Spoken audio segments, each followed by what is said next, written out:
one nation, under God, indivisible, with liberty and justice for all. So start out, I don't know if we have any recognitions that anybody had that they wanted to offer tonight. Not tonight. Okay.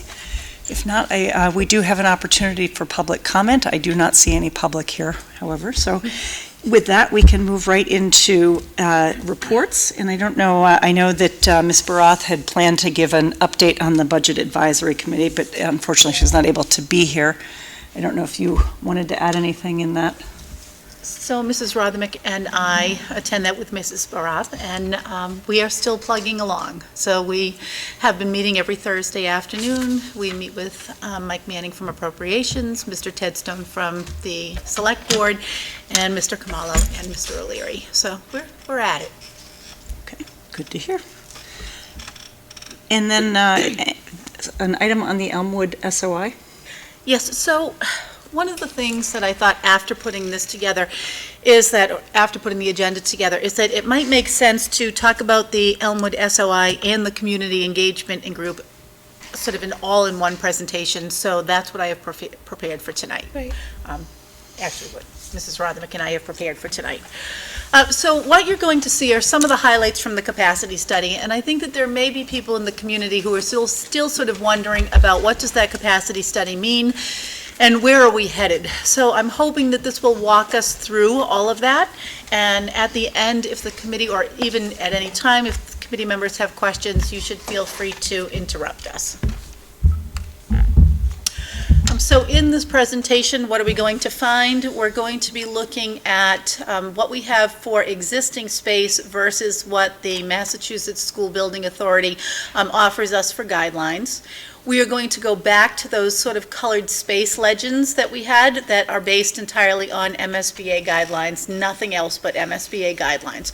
So it's not based in Hopkinton's hopes and dreams, but rather what the state would say, this is what is appropriate for, say, for example, a high school size classroom. We will be talking a little bit about some of the other facts about each school's viability, and then we'll have a little bit of information about town growth. So when the Drummy, Rosane, and Anderson group put this together for us, they had created this legend. So red means that the space is significantly undersized, and what they have determined to be significantly undersized would be greater than 20% too small. Space is slightly undersized, somewhere between 10 and 20. If the space is appropriately sized, between like 5 and 10%, you get the green coloring. If your space is significantly oversized, it's greater than 10% too big, and if your space is not indicated anywhere on the MSBA space summary, the space in that particular school will be colored purple. Pink, purple, whatever that color is. All right, so we started out with the high school. You can see in that middle column, the high school was designed for an enrollment of about 1,080 students. In 2021, we are at, projected to be at 1,258, and the maximum enrollment, if we push it out to 2930, is at 1,606 students. And Susan, I will let you talk to that column on the right. Sure. So what this, the way this is put together is taking that maximum enrollment. There are, like as we stated, MSBA guidelines as to how many square feet you would have for a classroom, how many square feet you would have for a self-contained special ed classroom, and all the way down this huge listing of what the MSBA guidelines allow for a school such as this, such as a high school. A middle school has its own guidelines, and elementary has their own guidelines. So when you plug in that figure of our maximum enrollment of 1,600 students as a potential for 2029, this is where it shows our shortfalls. So when it talks about 18 general classrooms with planning areas, that's based on that enrollment and the allowable square footage for that number of students. So for instance, 18 additional classrooms would be another 15,000 square feet. Teacher planning spaces, adding in with that, would be another 5,500 square feet. So all these lines at the end add up to that 64,000 square feet. So core academic areas would be an increase of 27,000 square feet, special education, 12,000 square feet. But interestingly, you also have to keep in mind that some of the spaces are actually larger than what the MSBA guidelines would allow, for instance, the athletic center. The athletic center, the current, what we have now is 25,000 square feet, whereas the MSBA guidelines are only 12. So you always have to keep that in mind in terms of when you're looking at the guidelines versus what you actually build. Okay? Did they give us any indication as to what our deficits are, given our current enrollment exceeding the build size? This was looking at the maximum enrollment, correct. And is the maximum enrollment the projected numbers, or is that maximum capacity of the building?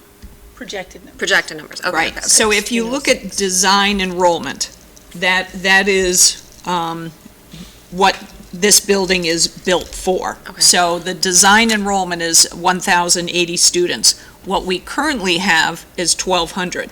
So that's where you see already we're beyond the capacity of what the building was built for. And that's where you get into the creative use of spaces, where you get into teachers sharing classrooms. That's how you make that work. But as you look out into the future, and again, that's a projection for that maximum enrollment, we don't know what that really will be in 29-30. That's 10 years. So everybody has to keep that in mind. What is the square footage of the 6 classrooms we're adding? What does that total out to add in? I think they're about 700 to 800 square feet each. Yeah, so 4,800. Presumably that would be like 4 general classroom size classrooms and 2 small group rooms, maybe, because they're. So even the 4 are smaller. It's 950 square feet, or 950, because it's 850 plus 100 square feet for planning. And really, we're putting in class, the 6 are really more around the 700 to 800. So we're less, The 4 bigger ones? even the 4 bigger ones, yes. And how big are the smaller ones then? The Well, 2 we're actually we're actually playing with the design. Okay. We are looking at what would it be if we pushed out 2 more feet? What would that give us for square footage? What does that do in terms of encroaching on the driveway area? So because it hasn't actually been fully designed, these are very soft numbers.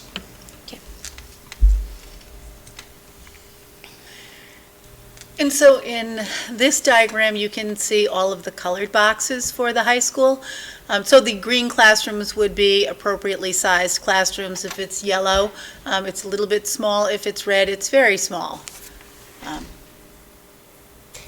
Do you know can what also those, see that. sorry, but those blue ones over by the library media, is that like the office? Where are we looking? I'm sorry. Media Library room media? over there? Um, Those blue, That is A219, the conference room, which would be right through that door over there. And then also there's a wellness classroom over there as well.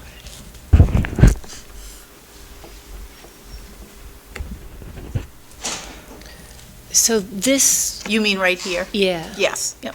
And then when they do blue, it's a little pet peeve of mine, because it was significantly oversized, even though it's only greater than 10%. It's versus like significant was used as greater than 20% when it was undersized. So it just means it's kind of oversized in general. It's not necessarily, Right, so the blue Huge. is considered to be, it says significantly oversized, but it's oversized such that it would be greater than 10%. okay. And in this classroom here, to be fair, this wellness classroom is actually a very large classroom. Yeah. So in looking at the green, at the number of green in there, because when you look at this and you don't know kind of the backstory of our high school, it doesn't look like such a difficult picture, but is part of the problem that we don't have enough of those, we don't have enough classrooms. That That's even though we have a correct. bunch of green classrooms, there aren't enough of them. That's absolutely true, yes. So how do they factor that in, I guess, is the question. So, I mean, I don't think there's a question that, especially if teachers are sharing classrooms, that there's not enough space to teach in. But how is it that there's so many greens up there if, in fact, teachers are, does that get factored into the process? No. So when you're looking at that classroom, a standard classroom would be 900 square feet, for instance. But just because 3 teachers are using that during the day, the teaching space is the same. Gotcha. So So this if is they telling were a in there funky teaching story. at the same time. Correct. Yeah, right. Yes. So if you are Joe Citizen sitting in your living room right now and you see all of that green, you might think, oh, there shouldn't be a problem Right, because of right. that. Green only talks about size. It doesn't talk about numbers of classrooms where And how we often do they're have that used problem. and who's using it and Correct. things like that. Okay. Which is okay. much more important in high school and middle school where they move. Like, when you look at them at Hopkins or Elmwood, a classroom needs a classroom. I mean, we have sort of a one-to-one. Yes. But here, to your point, it's just, is the classroom to spec, to MSBA spec, not how often is it shared, or Right. is it ever vacant? Right, that's an important point, because Yes. they're all full all the time with One of- different teachers. Yes, that's right. One of the things that we learned in this process, so when DRA came in, we had meetings with all of the school administration, and one of the things that we did learn is that those rooms are at about, 90, 95 capacity all day long. So there, very rarely will you find an empty room in the building. And MSBA, I'm assuming, doesn't have guidelines for like hall space or bathrooms. I mean, those things didn't get color-coded, so I'm kind of assuming that there isn't a like number of restrooms per staff member or a number of, Actually, there is. There Yeah, are. Yeah, Because I've heard- there's code compliance. There is code compliance for the width of a hallway, the number of students for a stairwell, so those are all factors. did they look at that, do you know? Or were they mostly looking at the teaching spaces? Really, the teaching spaces. But when we were looking at adding the classrooms, one of the things that we did discuss, and even with the portable classrooms, you do have to measure the capacity of the stairwells. Yeah. So it's not that we're adding students, the students are already here. Right. Because I know that, at least with the staff, I know they're concerned about access to restrooms, and the hallways are often very, very crowded during passing time, and so it's sort of another layer that's not really depicted here. And can I just ask one quick question? Are we out of compliance now in terms of the number of restrooms? Because we have almost 200 more students than we should? We're not out of compliance, but access during the day, Yeah. because you have changed some of our restrooms to be more Flexible. socially acceptable, flexible, whatever, access becomes more complicated. Okay. Yeah. Okay. Yeah, there are even sort of restroom requirements that are in the teacher's contract, for example, Yeah. right? So Yeah. that impacts really where we are with restrooms. And so just one more comment on this before you move on. One of the things that stands out to me is that some of our sort of strategic programming spaces, science, engineering, et cetera, are the ones that are tight already to today's standards. Like, our science classrooms are somewhat undersized, and we know our robotics and engineering space is fully utilized, and then some. Yes, and, even I think when we're not thinking about sort of the engineerings in robotics, that yellow down at the bottom would tell us that we have, we're slightly undersized there, but what happens, I think, sometimes in schools is that you build programs. So the program that has been built for technology, engineering, robotics, those kinds of programs far exceeds that space. So that's sort of a Hopkinton problem that wouldn't be recognized so, I think, profoundly by the MSBA. I mean, we also have all kinds of problems, I think, when, we look at cafeteria size, so we've gone to 4 lunches. you look at something like our auditorium, the mindset was when this building was built that you would be able to access the auditorium in the middle school. But with time and with building space and with programming, eventually the middle school auditorium is really the middle school's auditorium. Right. It's not the high school's auditorium, so. Guess that there's an issue for teachers when they are having their planning periods, that there's not space for them to be in. Because we're short on teacher workrooms and there are not empty classrooms that they could go and utilize. When this building was built, every department had a teacher workroom. Since that time, we have dismantled many of them and turned them into classrooms. So, the cabinetry and the workspaces that were in there for teachers have been taken out. So that has become a problem, especially where if you take a look at one of those green classrooms and you say, well, it looks like adequate space, but there could be 3 people teaching in that classroom during the day. When you're not in that classroom, where do you go to plan or assess papers or those kinds of things that teachers are doing all day long? There isn't that kind of space. Dr. Kavanaugh, what's the row of red here under the blue, which I think I don't even know what that is. Is it the media Far right center? corner there? Oh, yeah, in that athletic center area, so you can see that there's the weight room in yellow, so I am assuming that what you have over there must be locker rooms. I can't actually read that very well because it's so small. But that's what I think that we are looking at there. And, to be honest with you, this will sound pretty crazy, but we actually do have a wellness class that is taught in one of the locker rooms for lack of space. Oh, wow.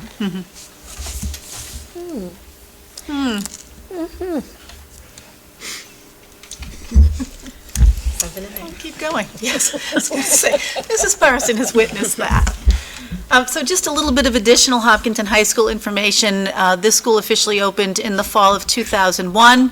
We currently need additional classroom space, meeting space, special education space, and other kinds of programmatic space.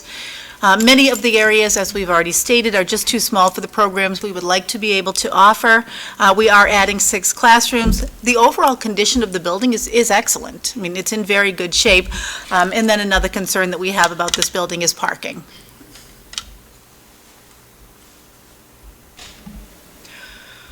All right, so off to the middle school. Once again, you can see how this center column is set up. The design enrollment is based on 900 students. The 2021 enrollment projected to be 952. The maximum enrollment is predicted to be in the year 26-27, and that would be at 1,185 students. There appears to be a shortcoming, if that enrollment projects out correctly, of 37,968 feet. And these are some of the things that the MSBA would say would be appropriate to a middle school of that size that we currently do not have. The cafeteria is really, it seems like it's really undersized, 5,900 square feet needed. Yes, and I think one of the things, so we can take a look at this colored diagram as well. And you can see that a lot of our classrooms in the middle school are either red or yellow. So, just in terms of their size, they are small. Interestingly, because it was a former high school, you've got a very good size gym and you've got a really nice size auditorium with a nice size stage. So that's absolutely an asset to the middle school. One of the things I think that is a little bit interesting about this middle school is and I can flip ahead a little bit, but when the original building opened, it opened in 1955, but in 1968 we added 8 classrooms, and oops, this should not say 1955, it should say 1995, we had a 22 classroom addition. So if you go back here, you can see that we have a gym on the first floor and we have a gym in the lower level. There's also a cafeteria on this floor, and the space back here was used as a cafeteria. So at one point in time, the middle school served as a junior senior high school, but then when it transitioned to a middle school high school with that addition in what should say 1995, I'm sorry about those numbers, they're off, I'll fix them. In 1995, they really secluded the middle school part of the building from the high school part of the building. So the middle school had its own gym, the middle school had its own cafeteria, the high school had its own gym, the high school had its own cafeteria. And today, speaking to someone who had taught in the high school when it was a high school separated from a middle school, as well as when it was a junior, senior high, she had said to me that there might have been, prior to 1995, people who could have taught, for example, 7th grade English and 11th grade English. After the change, you were either a middle school teacher or a high school teacher. You had your own middle school workroom, high school workroom, and never the twain met. I mean, so if I asked her questions about what that gym looked like for middle school students, she could honestly say, I don't know, because we really never made it into the middle school portion of the building. So at the time, were there 2 kitchens? Yes. And there were 2 So kitchens. there were 2 kitchens, 2 cafeterias, 2 gyms. Yep. And that section back there today is kind of an unusual section of the building. Like up in this area right here that is yellow, that's, strangely situated back there. I think actually in some of that cafeteria space, we might have, the L director's office. Back there. So we have, literally just carved up spaces to fit people into. If you take a look at this, the middle school right now actually does have some space that is not occupied, which is very unusual. But I think if we went back to that middle 1990s period, you'd see that we had almost 1,600 kids in that building next door, which is crazy when you think about what we now think as the maximum enrollment for that building. And I think that that's true because you had much larger class sizes and you had so many fewer programs. You didn't have to think hard about, some of the elective programs we have, the L programs that we have, some of the special education programs that we have. Things were perhaps simpler, I guess, if you turn the clock back 25 years. And that was clearly when there was an impetus to build the high school. So it was working, but it wasn't working great, clearly, because they then, in 97. Absolutely. It was really a Band-Aid. And I think so in 1995, when there was a 22 classroom addition, it was only 6 years later that we opened the high school. Yeah. So, there was a great big moment in time where we were adding classrooms because we had to, but, that was one of those things that I would call the truth at the time. It was only a little while later that we opened this building and we were in much better shape. But in 1994, in the process of doing some of that work, a significant portion of the asbestos was removed from the original building. And right now, parking is not necessarily a concern for the middle school. Could you just show the colors again? Yep, I can go back to the color. So sure. does the cafeteria, I know that it's not used as a cafeteria, is there still a second kitchen there? I think the kitchen equipment has been removed. It's just the space is left. So, with so many of our classrooms, our regular classrooms undersized and all of our science classrooms significantly undersized, what is the reality for our students? What are they not getting that they would get if the classrooms were sized to MSBA standards? They are still set up like science classrooms, so you still have cabinetry along the side, things are still stored there, there are lab benches in there. I mean, I guess I would just say it's tight.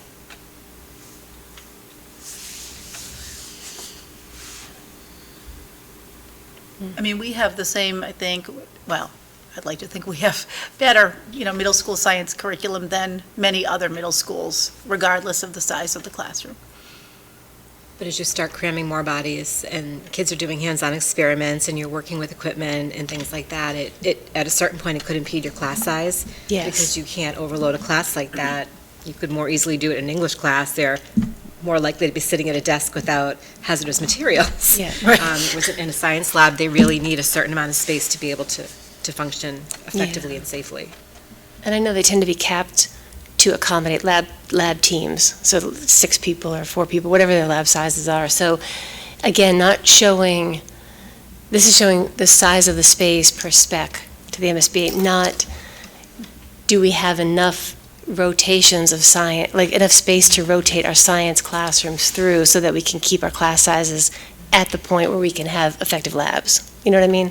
Yes. So it's I hard. think what's interesting about this is if I were sitting at home looking at this and saw all that red and yellow, I think we were in terrible shape in the middle school. But the truth of the matter is that there's a lot of flexible space left in the middle school. So it's not like we are in need of new classroom space right now, but we do have classroom spaces that are small.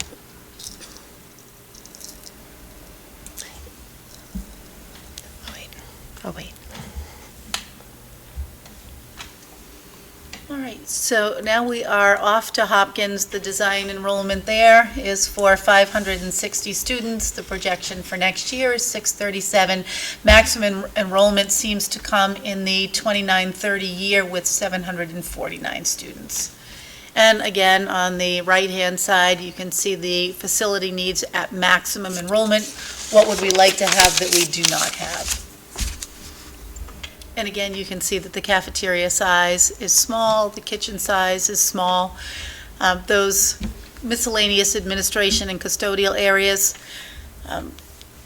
you know, when you walk into Hopkins, if you look at the nurse's office, the principal's office, where the two secretaries are sitting sort of back to back, it's very cramped in that space.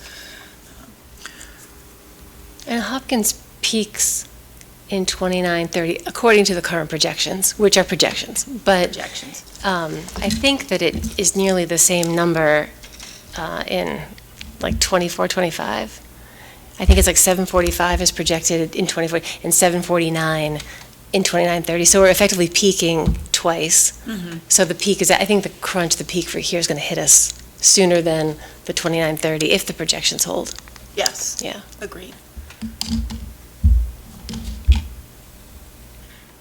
And so again, you can take a look at what Hopkins looks like in terms of all of those yellow classrooms. You probably wouldn't get too nervous about them, but we just have way too few classrooms there. We are in immediate need of classrooms, hence the 4 that we're adding. When we toured Hopkins, one of the things that struck me was the very sort of current, like of the current era seating and how the kids were given, for kids' comfort and their ability to engage, they were given different kinds of seating, stools and, you know, regular seats and so forth. That kind of seating flexibility, to my knowledge, we don't have in the middle school. So I think, kind of going back to the middle school, I wonder if some of those limitations of the classroom sizes could prohibit us from bringing in some of the new modes of seating and engaging students, whatever, that we've done at Hopkins, even though Hopkins is all yellow and red. I mean, even though it's tight there, we've been creative with that seating, which seems to work really well for the kids. Right. So as you look at all of those little purple spaces, those are these sort of small pods that exist between classrooms, and you know, the teachers have very cleverly moved their own desks into those spaces so that teacher desks are no longer taking up yellow space. And that flexible seating you're describing really works out nicely in that classroom space, but it's because the teachers have been so clever. Yeah. Wait, weren't those pods supposed to be used for little special ed meetings? I do think that when it was originally designed, it was space for any kind of, you know, remedial or, you know, just pull-out work, that kind of thing, yeah. And some of that still does happen in those spaces, but mostly now we have that sort of inclusion push-in kind of model, so. Right. Some of that need for, to your point, Amanda, about the seating and things at Hopkins, when kids, those are kind of big bodies in those smaller classrooms. Yes. And so that helps with kind of embedding movement into the day. Middle school's a little bit different also because they're up, they're every 15 minutes they're moving. So that is one advantage. But it's helpful that they have that at Hopkins for sure. Yeah. It's good to know. So what is green? What's green at sorry. Hopkins? I can't read it. What is actually just right? Let me see. Is that the gym? Must be the library in there. I'm thinking that must be the gym, right? Yes, absolutely the gym. Cafeteria's behind Yep, it. yep. And then those Is that the classrooms? science room, the other piece on the upper level? the green on the upper level there. So, on the upper level, so you know you can see through that ceiling in the gym, right? Right. Oh, and this must be, because you can also see through to the library up there as well. Is that correct? So I was thinking that was the top of the library. Oh, no, you're right. So this, on this side is that must be that Science. science lab that was created. And on the other side, you know, those two great big classrooms? Yeah, that's what that is. We have interior classrooms with no windows at Hopkins. We do. So, That are I'm sorry, but are those classrooms that are used for like regular homeroom classrooms so that there are kids that don't have windows in their classroom for the majority of the day? No, these would not be, and they actually do have a lot of window that faces the hallway, but you're right, they do not have any outside sunlight facing. But they're not homeroom. No, that, one of them is definitely that science lab. Yes. The class can go in. I'm not positive what the one is on the other side. What's, You can read that better than. Science lab and what's, math support. Okay, Reading- so for like reading pull-out and math. services. So nobody's there all Reading day. and oh, math yeah, that support. is what that, yeah.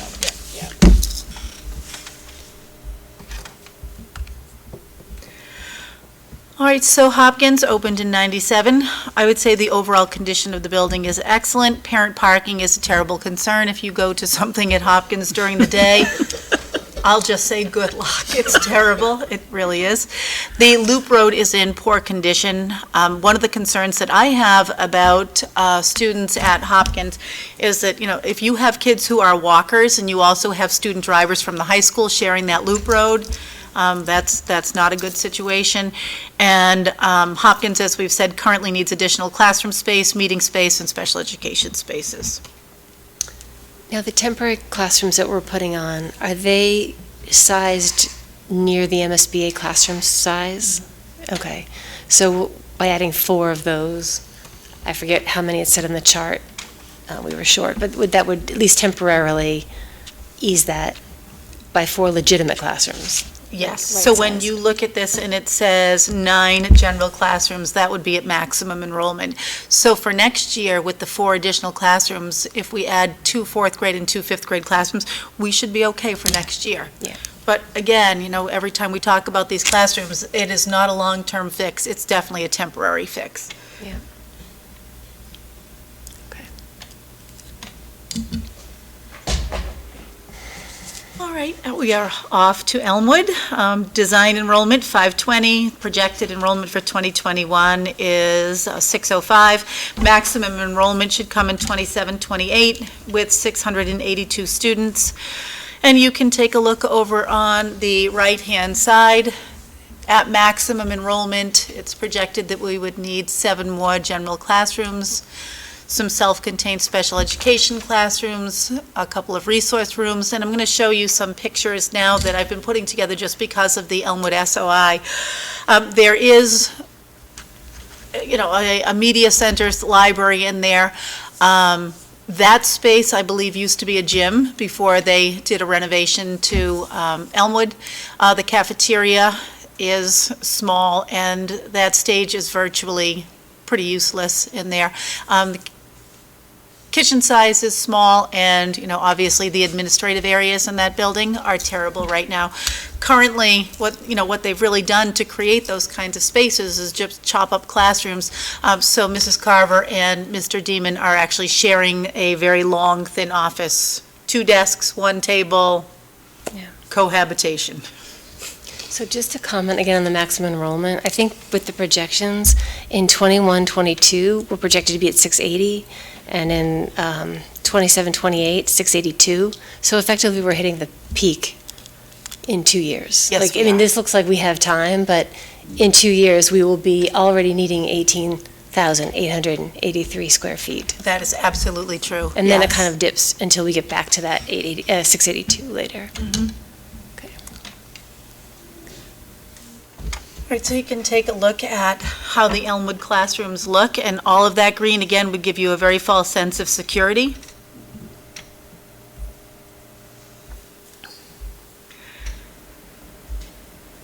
Can you talk about what's red? I'm sorry, I can't read the, are those classrooms in that corner? In here, No, sorry, in the down here. main level, yeah. Yeah, Those are those, the red and the green that you see at the end are portable classrooms. Okay, right. So one is too small and the other is Just- okay, of the portables? Yeah, So- my guess is, go ahead. So there's a divider in the That's right. one. So this gets back to, Jen, your point in terms of the use of the classroom. So just because teachers are swapping and moving in and out, they're not teaching at the same time within that classroom. In this portable classroom, there is actually a divide, and two separate classes are going on at the same time. So that same square footage now is cut in half, and that's why that now becomes red, because of how we're using that space. Yes, so this is some of the information from the Elmwood SOI, which is why part of the reason why we put all of this together. But Elmwood was built in 1964, so it really is the second oldest building, but we would argue that it's probably in the worst condition. Elmwood is also built on a Tennessee gas line. Elmwood has had no asbestos removal done to that building. The windows will open, but they have no screens, and so when we're living in the era of EEE or students with, bee allergies, it gets really tricky, so we keep those windows closed, and then some of those classrooms are really heating up. The cafeteria is markedly overcrowded, so we now do 4 lunch periods. The play area outside is really too small to even accommodate our current enrollment, so when it's not too snowy, we can send the kids out to the field in front. So half of the kids are having recess in the field, some of the kids are having recess in the playground area. When it does snow, everybody is sort of in the paved circular driveway with cones marking off the area so that cars don't travel in that area when the kids are outside. Elmwood is a geographic outlier. That's really not helpful in terms of, being able to do that kind of, vertical professional learning that we would like for our teachers to be able to do. Currently, it has 2 modulars. We will be adding 4 more, and really there is no more additional room for modulars, and we obviously have terrible parking restrictions there. When we just did the Elmwood STEAM night, we actually had parents parking at Perkins Elmer, and we were busing them back and forth, so. There are some electrical problems in Elmwood. There are technology limitations for sure. And Elmwood, I would say, absolutely needs office space, and I'll show you some pictures of that. Statements of interest for Elmwood have been submitted to the MSBA many, many times in 2008, 12, 13, 17, 18, and 19, and we will resubmit again. And then the Habib report that was done in 2012 indicated that we probably needed to put $6.5 million into Elmwood at that point in time. We really have only put in about $2 million worth of repairs. Is there a lucky number in terms of submission? Since we're on number 7? Let's hope 2020 is the lucky number. You don't think the 7th time is the lucky? I'm hoping it is, Meg. So, Dr. Kavanaugh, do we currently have any schools that don't do 4 lunches? I think all of our cafeterias are. I believe the only one that is not is Hopkins. I think everybody is doing 4 lunches otherwise. I feel like as part of that they're going to be going to 4 next year, is that right? Hopkins will probably have to go to 4 next year. And so just to give you a little flavor of what those instructional spaces look like at Elmwood, and then you'll be able to see why one of the modular classrooms is red and the other is green.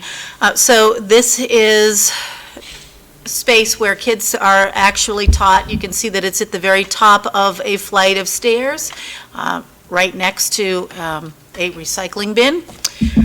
We have a split OT-PT room, which is, if you look at this, the ceiling, you can see that there's a line going down that ceiling, so there was at one time a sort of portable wall that you could put up. I don't think that they ever use it now. But some of our kids who are PT-OT kids can also be bolters, so the fact that there are 2 doors there, another one off to the right and then another one off to the left that aren't visible in the picture, that's not an ideal space for PT-OT, and you can see that there's instructional space on this stage as well. One of the other crazy things that we've started to do is that we keep chopping up classrooms. So now what we've done is we have built a classroom inside a classroom. So we have a student who is a climber, and in order to make sure that he's able to access curriculum safely, we have built that classroom inside a classroom so that there's, no cabinetry, no chairs, nothing for that particular student to climb on. In the upper right-hand corner, you can see why that classroom is red. So these cloth curtains are dividing a space. On one side, there is an L teacher who teaches some of our English language learners, and on the other side, we have an L teacher teaching English language learners. And in the lower right, you can see that that's a speech and language area. I believe that we calculated that space to be about 99 feet. It's about 9 by 11. So what you see there with that table and those 4 chairs is really all you're fitting in that space. And then the last one that I'll show you, so this used to be exclusively storage space, but now we have special education instruction. All of that you see right there is one giant room. It used to just be a big giant storage area. So there's stacks and stacks of level readers. You can see that there's a teacher workspace in there. There's some small math instruction that would take place there, and then there's also reading instruction that takes place in there.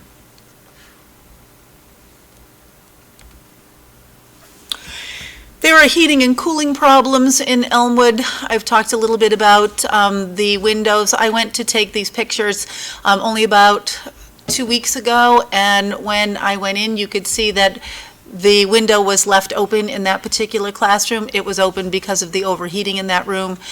You can take a look at the vents. They've just rusted over time, and you can see that there's a lot of rotted wood there. There's another classroom where a teacher is using a space heater because it's so frigid in that classroom. And then where you see Mrs. Carver's hand turning on that heater, when people go into that room, you can manually turn on the heat. If it gets too hot, you can crack open a window. If it gets really too hot, you just turn that thing off and wait for it to get cold again. And that's sort of how the heating is regulated in that particular classroom. Well, actually, it's a meeting room. And it is the singular meeting space they have in that building. All right, marathon space.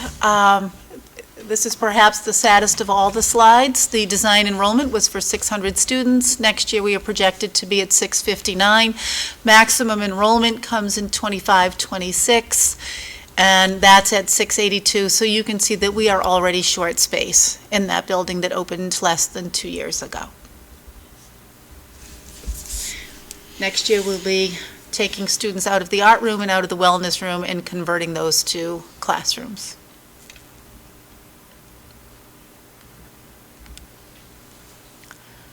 On a very happy note, all of the classrooms there are green. The cafeteria space and that stage are red, indicating that they are in fact too small. So just a question back on Elmwood. When we put the 4 modulars in, will those be classrooms, or will some of those be used to alleviate some of the programmatic space needs that we have? At least for now, we would think that we would have 2 general education classroom, and then we would be able to move some of the programmatic things around. Okay. But, as we can see over time, Yeah. we may have to revert. Okay. All right, Marathon, excellent condition. Parent parking is a little bit of a concern there, and we currently need additional classroom and specialized instruction spaces. All right, so given all of this, where are we going? The information that you're going to see on the following slides, those really came from interviews with school and town personnel. We had a lot of meetings with DRA, and DRA really just recorded the information that we gave to them. And they sort of coupled that with information that they have as professionals who work in this field all the time. So our current grade deployment, pre-K to 1, 2, 3, 4, 5, 6, 7, 8, 9 to 12. And so you can see that we have a lot of transitions for our kids. One of the options that they had given to us was to keep Marathon pre-K to 1. Elmwood, because that bar is white, would be retired. There would be a new grade 2 to 5 school. A renovation would be, an addition would be made to Hopkins, which would turn Hopkins into a 6-7 school. The current middle school would house grades 8 and 9, and Hopkinton High School would house grades 10 to 12. All right, so there are advantages and disadvantages to having a 6-7 school. If you have a 6-7 school, it means that you would have to have a smaller addition made to Hopkins, and that saves this town some money. A single side of the road, 6 to 12 campus, allows for flexible access to courses. A 6 to 7 school means we kind of, in some ways, dismantle that middle school model for 8th graders, and I know that 8th grade teachers expressed great concern about that. An 8-9 academy promotes easier transitions, and if you run your 8-9 academy appropriately, you might have better equipped students to make choices about what kinds of coursework is right for me, what is it that I hope to get out of my high school career. Those kinds of things can be, I think, better addressed in an 8-9 academy. Another option that they presented to us was, again, pre-K to 1, a new 2-3 school, a new 4-5 school, a renovation addition to Hopkins, making it a 6-7, and then 8-9 at the middle school and 9 to 12 at the high school. What does that look like? This is what it looks like if all of those buildings are built on that other side of Hayden Row. So you can see the existing Marathon School. You can see that there's plenty of room for playgrounds and fields and parking and all of that there.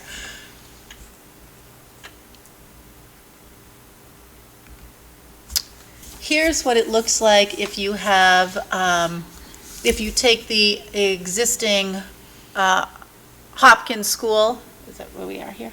Mm-hmm. Yeah. And,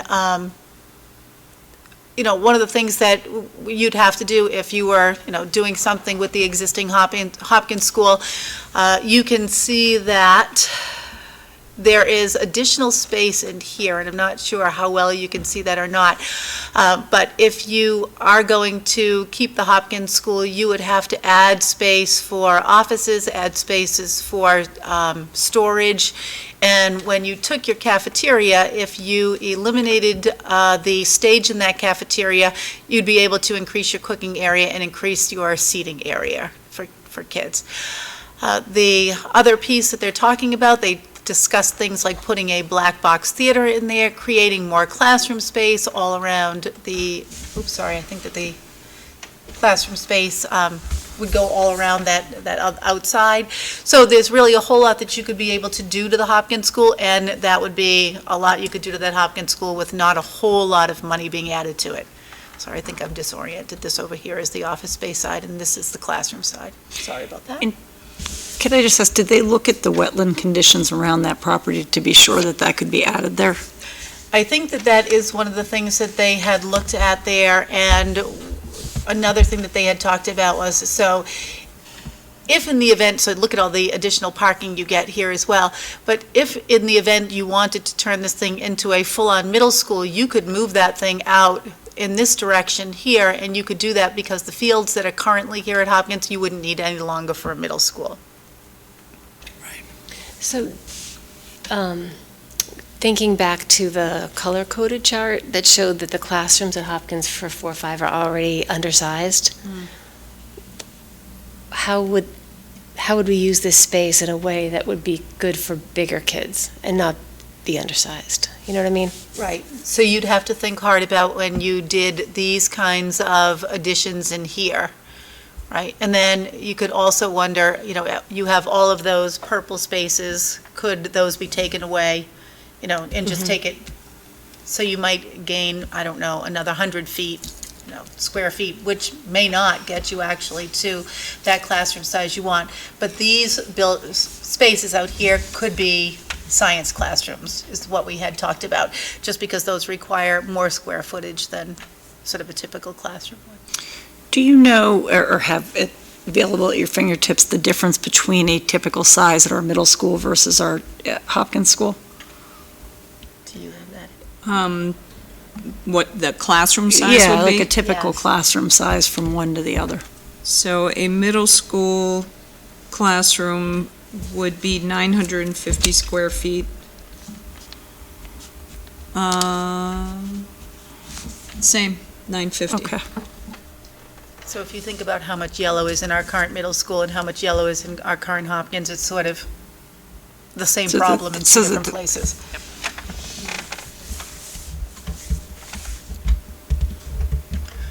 All right, advantages and disadvantages. A 2 to 5 school, if MSBA would agree to even build such a thing, we don't know. The nice part of that is that you're getting reimbursement for 2 buildings as opposed to 1, essentially. Single side of the road, K to 5 campus allows for savings in things like busing. You would probably have improved traffic flow on Hayden Row Street because you could build a traffic pattern that went through that whole campus and then kind of came out the other side. Right now, we have people who are in 3 tiers of busing accessing the middle school, high school that doesn't really allow for people to be pulled off of Hayden Row. You've got people all over that loop road. It's just kind of crazy on this side of the street. That side of the street, if constructed, I think for different traffic patterns, might be more successful. A 2 to 5 school means that you would be able to create programs using an economy of scale. So for example, if you wanted to create a program for students diagnosed with autism or Down syndrome, you can really put together a nice program across 4 grades as opposed to creating one in Hopkins and one in Elmwood, which costs you twice the money for half the students. And a 2 to 5 school eliminates one of the transitions for your kids. All right, but no matter what we choose, every building except the middle school is currently too small. So we need to act swiftly, and but we have to, I think, proceed with caution, because there are so many things that are out there right now that I don't want people to get this notion that we've made decisions, because decisions really have not been made. What kinds of things do we need to think about? The numbers of students. The changing profiles of our students. We really do have different students inhabiting our classrooms now.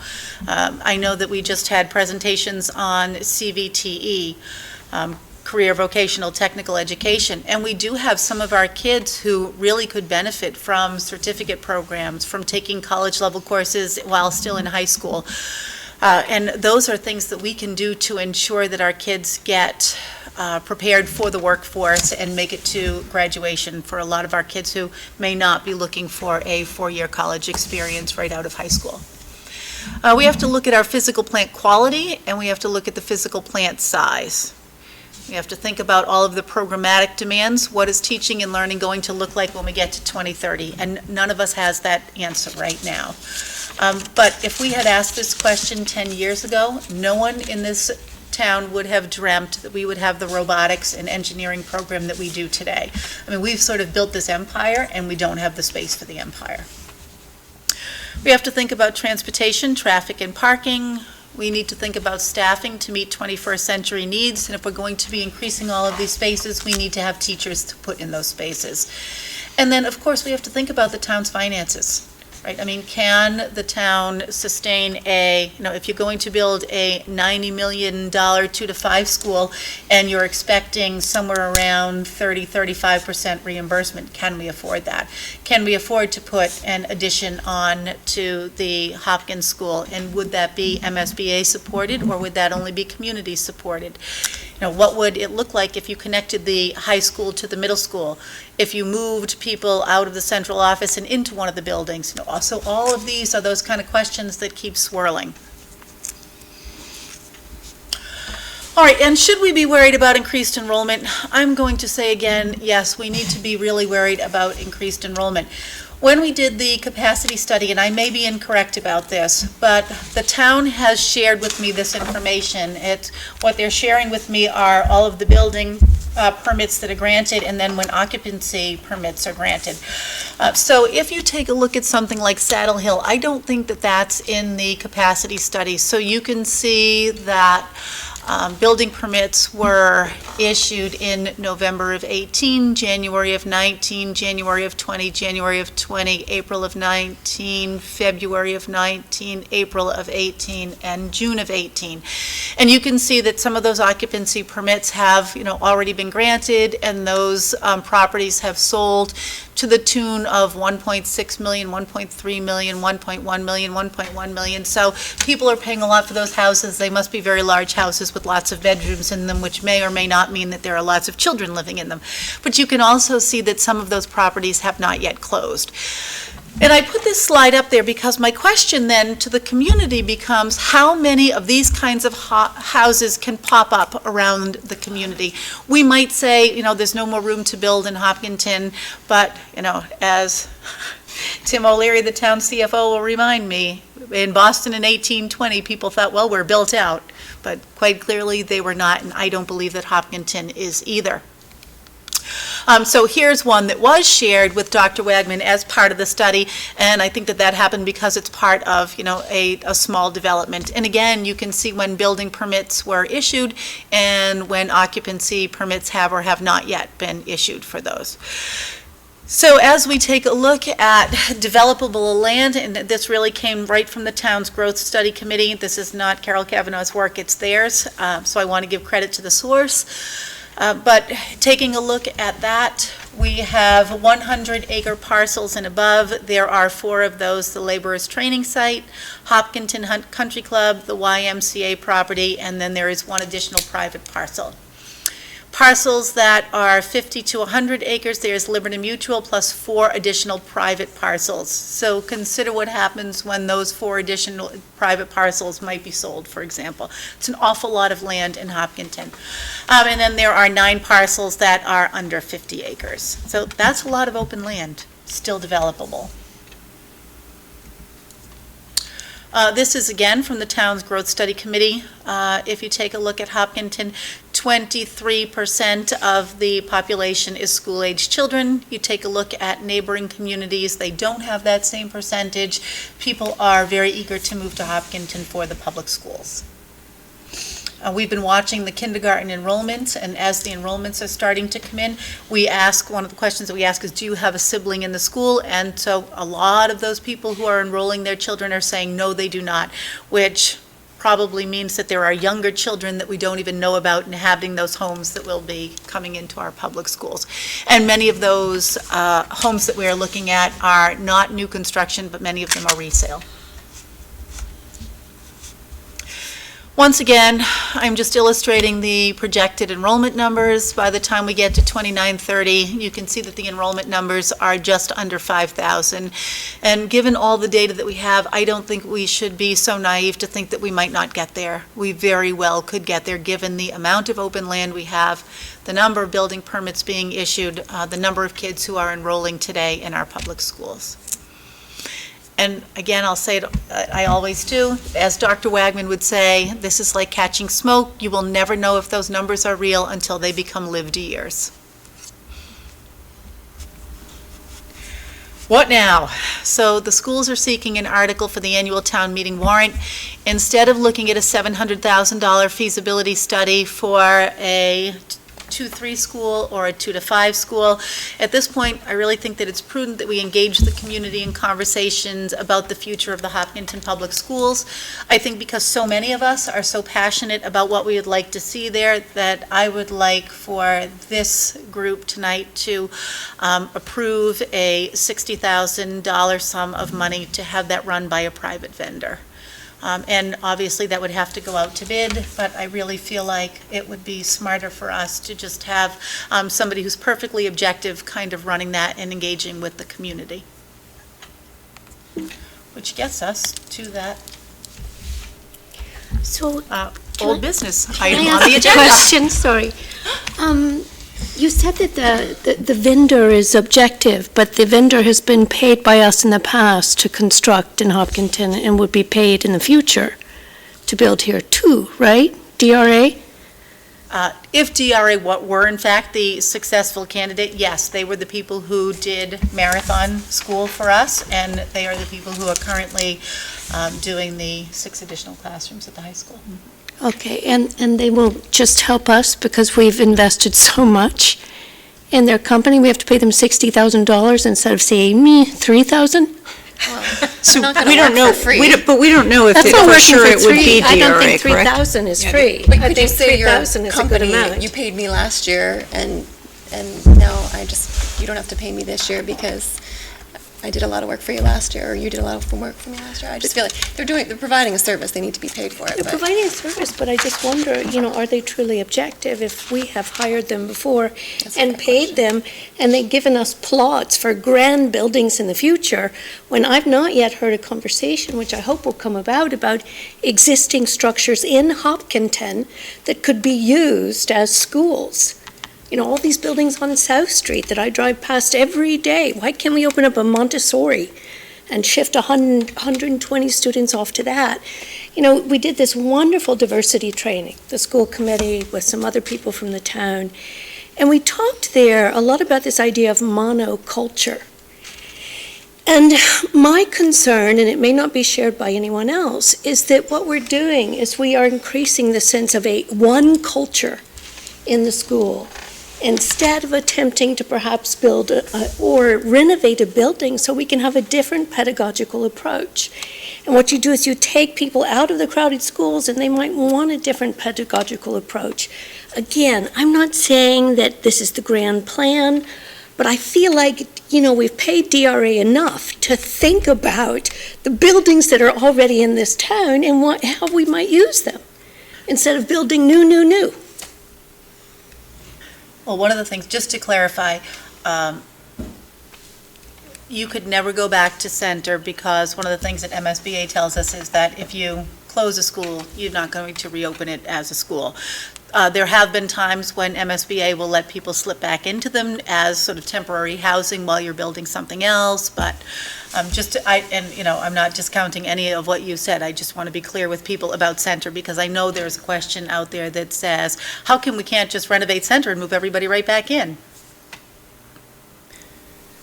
One of the things we did notice when we were doing the center school reuse committee too, was that it was actually more expensive to renovate center because of the asbestos removal and the other hazmat material.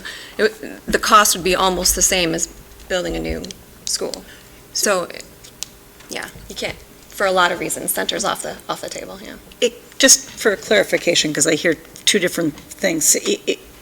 I hear you saying we're going to go out to bid, which to me indicates we may not end up with DRA. Is that accurate, or am I hearing that wrong? No, that is accurate. I mean, we may end up with them We too. may, I don't want to but say. no, I'm saying that we might, but we would have to look at everybody's proposal. Correct, yes. So one of the things to keep in mind as well, what we asked for the capacity study was to look at the existing school buildings and projected enrollment.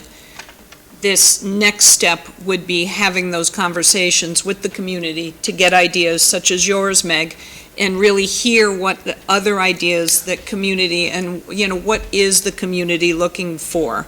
What are the grade bands that you're looking for? Do you want to stay with transitions every 2 years? What do you value in terms of, education? Is it the tech and engineering?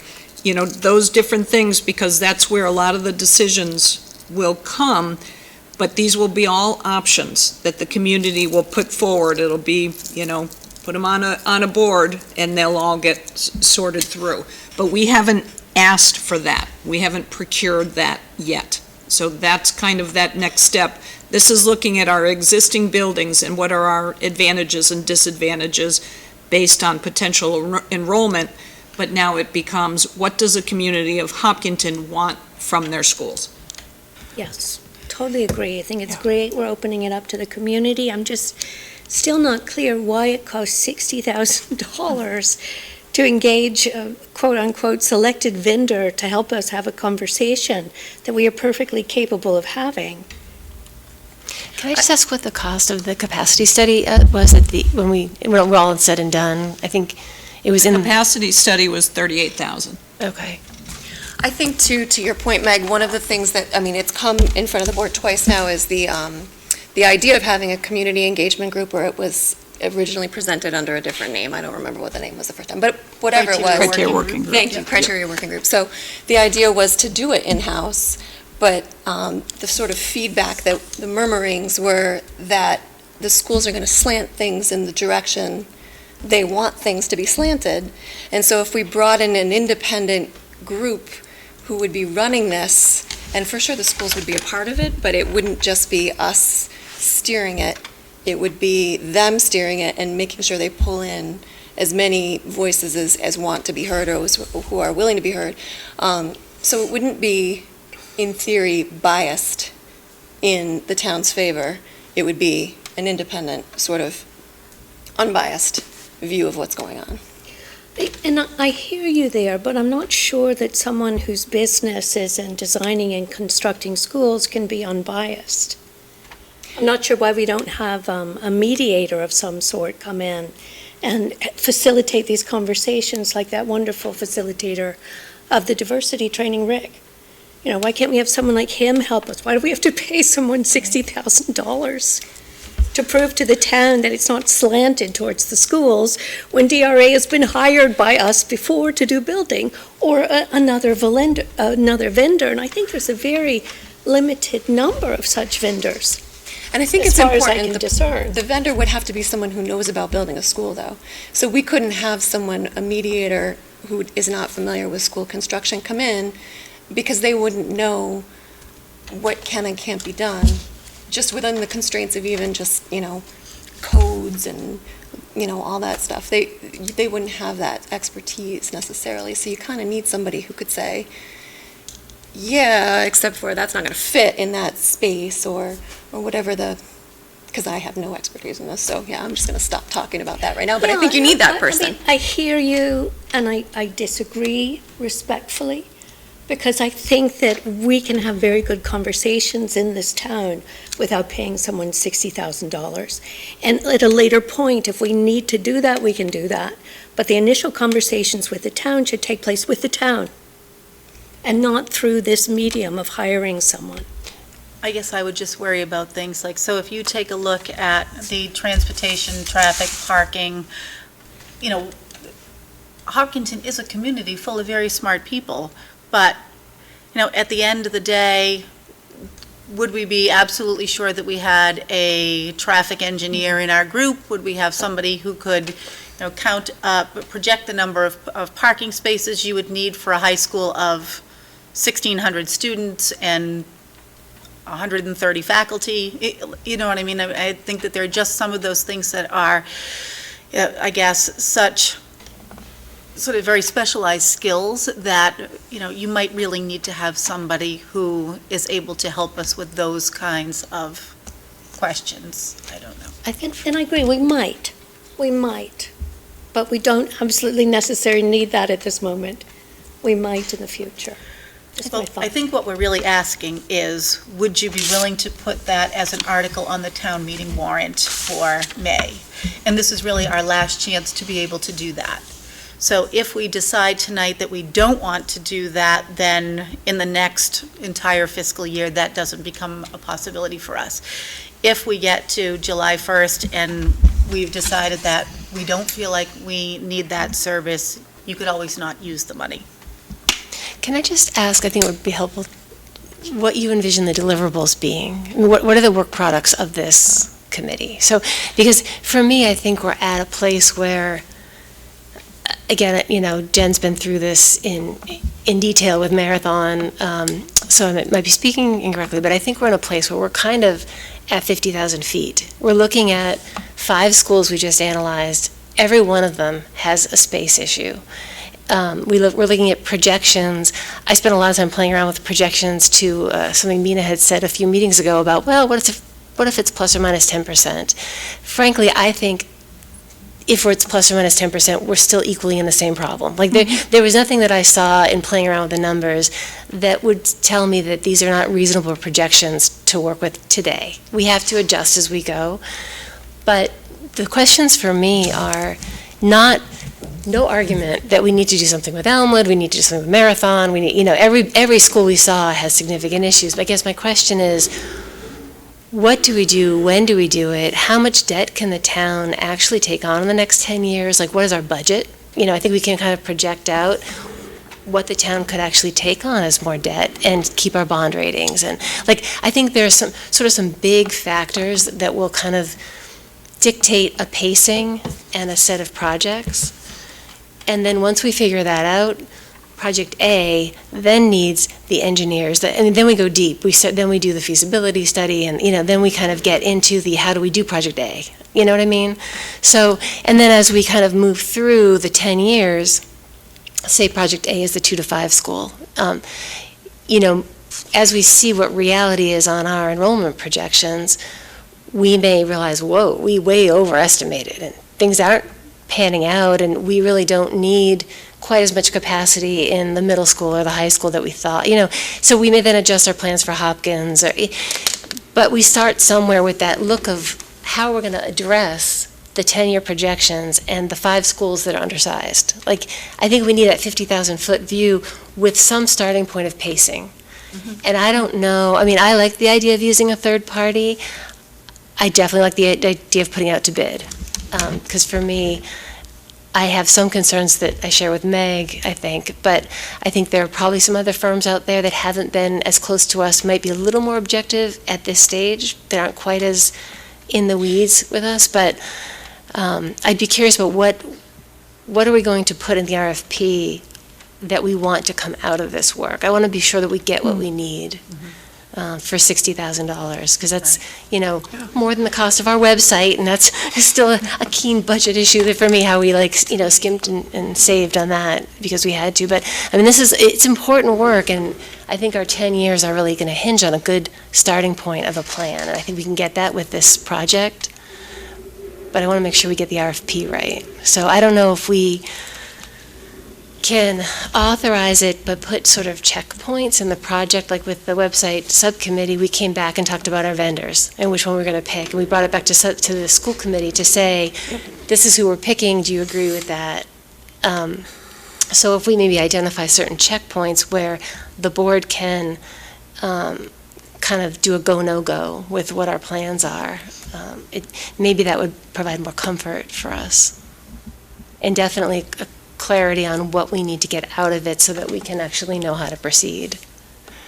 So I like what you're saying about making the comparison to the way the website committee did it, because I thought that was nice, the way you brought the presentation back of what had been looked at, and it allows for some control along the way for what we're looking for with deliverables.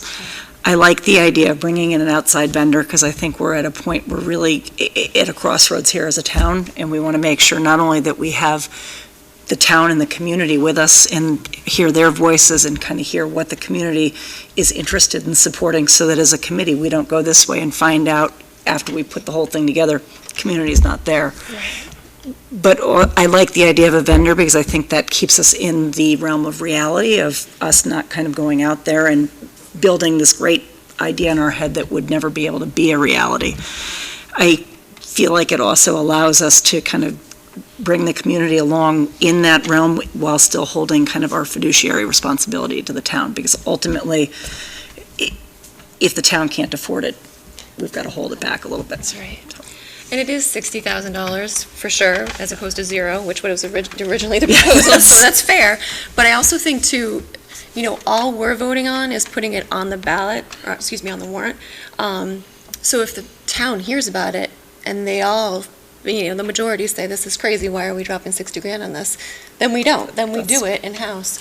So I think, getting, instead of just 5 people, if getting, the 300 people who come to town meeting to make that decision, I think makes better sense. I have definitely heard, I think we all have at the public forums and discussions and office hours, whatever, that people want us to plan. They're asking us not to be reactive, so I think they want to know what we need, what we want, they want a voice, and I think this is what I'm hearing people want us to do versus, picking a project and getting going on it without actually looking at the bigger picture, so. Yeah, and there are so many different ways that we could go. I think that having this opportunity to kind of look at where we want the town and the schools to be, not just in 5 years, but further down. Right. It's an opportunity to be proactive as opposed to reactive. The only thing that sort of tripped me up in the wording on the agenda was, it looked like it was kind of focused on elementary options, and, to think about any of this, it's all interrelated. If we address 2 to 5, then what do we do with Hopkins, and what do we do with the middle school, and in that we have 5 schools that in the next 10 years are going to be at tilt, if projections hold, which we don't know. For me, it would be very important for this work to be all-encompassing on the educational campus, like looking at the whole campus, not just one grade level or 2 grade levels or whatever. It's a plan. One impacts the other. I think so. And I think people might love a 2 to 5 school until they realize, I don't really know if I like the 6 to 7 option.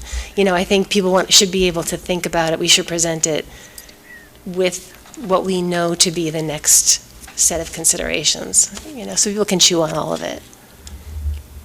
I do agree that there is sort of a domino effect, because if you do a 2 to 5 school, are you going to say, we're comfortable with 6, 7 because that is, I guess, fiscally more responsible than turning the Hopkins into a 6, 7, 8, which could be a state-of-the-art middle school. So then you get to the place of what really is the community's appetite for spending, right?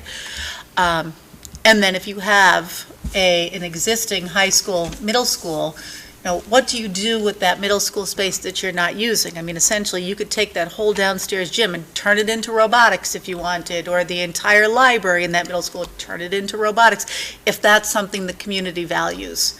Right? You could move central office into the middle school. You could create really nice special education meeting rooms, and that you could create a state-of-the-art performing arts center because you've got a beautiful auditorium in terms of size. It just needs a facelift. So there are so many things that you could do that I think that third-party objective would kind of keep us in a place where just because I'm passionate about it doesn't mean the entire community is passionate about it, or it doesn't mean that we have the funding for my dreams. Right. So I think it's helpful in that sense. And I also think about things like, so I was walking the track the other day and thinking, we certainly don't need a new track, and I'm looking at the track and I'm like, oh gosh, we're going to need some track repair. There are some serious issues with the track. We have other capital initiatives in our current 10-year capital plan that are all part of the equation. So, again, for me, I'm beyond thrilled that we want to do a growth plan. I think it's definitely, 60,000 is a lot, but not when we're talking about 90 million for a school. 60,000 is a lot, but it's an important planning step to get it right. And I just want to get, I don't want to get the RF, I want to get what we need out of the vendors and make sure that it considers other factors, like town's finances, I don't know, like maybe other capital projects that are significant, like the field turf, the field track thing, which is currently sitting there. It's not cheap. Right. So. Maybe another bullet on that slide right there should be maintenance of what we already have. Yeah. ISO, when you put up those available tracts of land or large tracts of land, it kind of looking back at our enrollment, it makes me think I have confidence not only in that we will get to those numbers, but that we might get to those numbers sooner than we're projected. Right. I know. It really is alarming, the number of students that we have in front of us, and how we're kind of piecemealing together space at this point. To go back to, we need to act cautiously but swiftly. Yeah, I think all of those said max or peak enrollment would be somewhere in the next 5 or 6 years at the most. So, in theory, if we could move ahead, we might not meet peak enrollment, but we might meet the year after that happens, and then it's not going to drop precipitously that year. It's, right. We don't necessarily know what's going to happen, but you won't be building for students who aren't here at that point based on those peak enrollment numbers. Right. Yeah. Well, I spent a lot of time reading Dr. Wagman's report. It was engaging.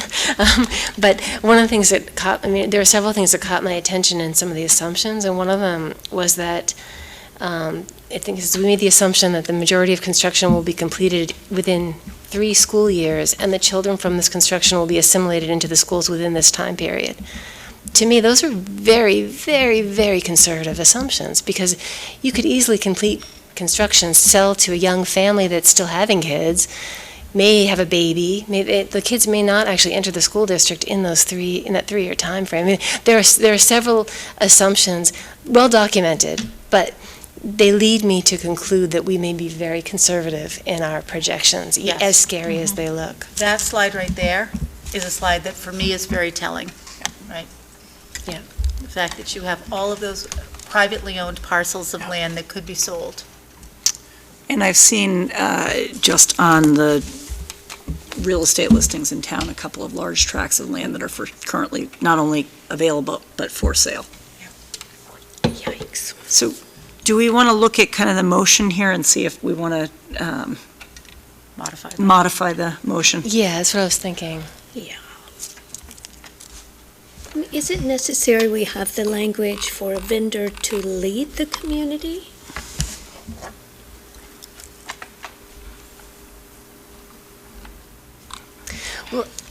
So another thing kind of caught my, we haven't actually formed the community engagement group yet, try as we might. I think we ran out of time last meeting. And to me, the community engagement group charter that I saw was really about looking at kind of getting ready for when we're going to address Elmwood, which clearly is, we're submitting the SOI, hopefully, which totally needs to be done. And we wanted to get a group to look at what that solution would look like. For me, the RFP for the consultant work doesn't necessarily have to be tied to that subcommittee per se. I mean, I would see the RFP work as going under the direction of, obviously, you know, Dr. Kavanaugh, Mrs. Rothermere, and probably one of us, like somehow I think it could be done with, I mean, I think the vendor will lead that effort. We'll pull together community meetings as needed. We'll do, you know, the vendor, we're hiring them to do that. I don't know that those are the same activity. That was confusing to me, so I don't know how you guys see it. So, I think to clarify, so you've approved a capital plan, if you will. Yeah. One of the items that was on the capital plan was $700,000 for the feasibility study. Yeah. The way that article currently is worded, it says, "and related work." Okay. So this would be related work. So it really is just reauthorizing that same part of the capital plan, but reducing it to 60,000. It won't say feasibility study, it will say master plan. And then you don't need to get confused in the vendor. It leaves you that option of, it's a capital plan item for $60,000. But the feasibility study was just Elmwood, though. That's what I'm saying, but the way the wording, it said "and related work," So, which legally allows us to reword that, if you will, that it's a master plan. Because, as you said, each one touches another. And this is a legal opinion, this isn't coming. We did vet that. This through isn't the town coming from us. council. So we can't just use the 60,000 from the 700,000 that we've already asked for? You're Yes. saying we could? Yes. That's what But we was, need to vote So on that. you're reducing that I 700,000 know we're reducing it. to but- 60,000 and just changing the word. and it has to be done before tomorrow's select board meeting, is why we're meeting tonight, correct? Is Well, that, because at the last school committee meeting, the word from the school committee was to pull the feasibility Right. study. but in order for this to go forward in May, we have to make a decision tonight so that it gets to the select board by Yes. tomorrow's meeting. Can we pull the feasibility study and just put in a No, 60,000? There is no changes to the warrant, which is why we're working under the wording. Then what is tomorrow's deadline for the warrant? I thought they had the, is it going I to thought it was still work in appropriations? process. It's a work in process based on what is there. Where the placeholders have already been put in So you place. can only work within that wording of the feasibility study. You can't pull that and put in a new article. All articles were due February 3rd. So the warrant is technically closed. So you're changing the amount Okay. and hinging on that word of related work. So Go ahead.